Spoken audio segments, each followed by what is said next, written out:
mga katambay, good morning, good morning, good morning, good morning, good morning, good morning pa rin. So, ang oras natin ay 7:50 na ng umaga sa petsa na January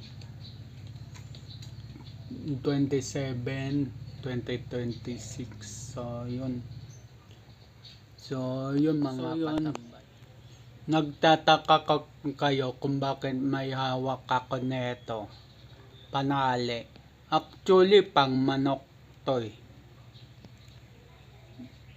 Pero, gagamitin ko, ipapantali ko dun sa gagawin kong project sa bahay sa Caloocan.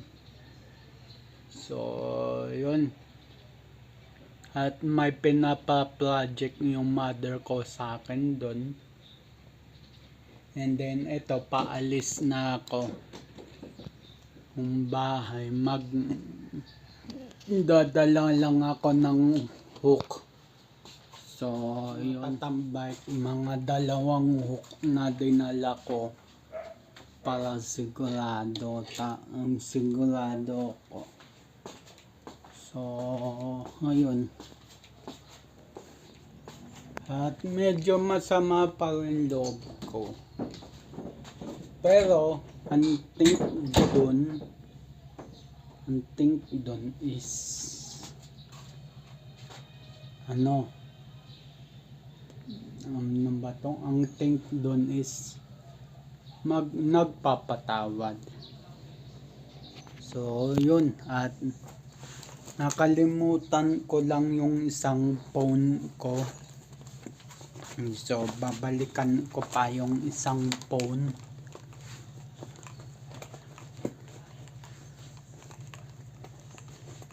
So, ayun.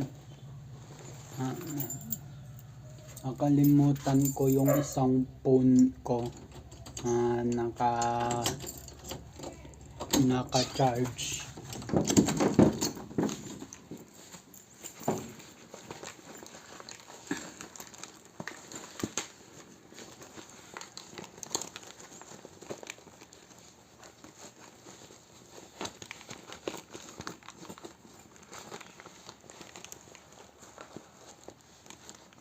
So, yun, teka lang mga katambay.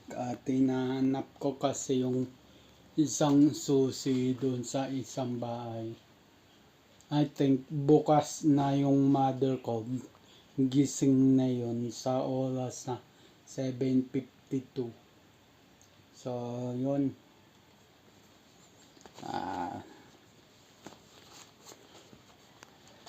So, yun. At sa ako na tong bahay. Naiwan ko pala yung isang susi doon.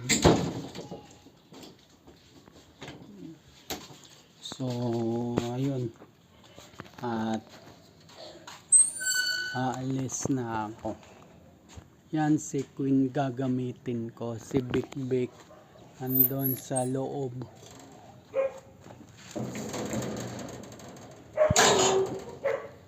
So, yung mga katambay, nandito na ako sa kabilang bahay. Yan, may TV na. Yan, may sofa na. May mga gamit na.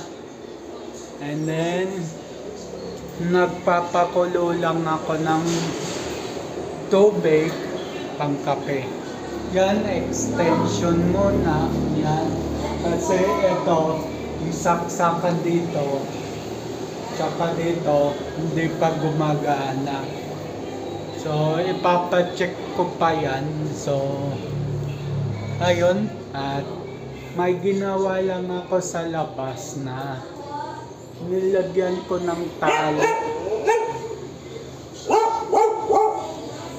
So, nilagyan ko ng tali yung sa table ng mga ticket. So, yun.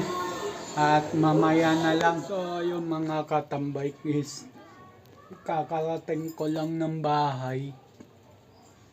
Hindi na ako paalam doon sa kamarin. Although nagpaalam ako sa nanay ko, outcome.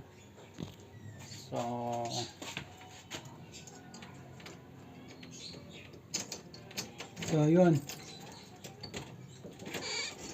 Sa mga no comment na lang ako dyan. Sa mga negative doon, no comment na lang ako. So, ayun. At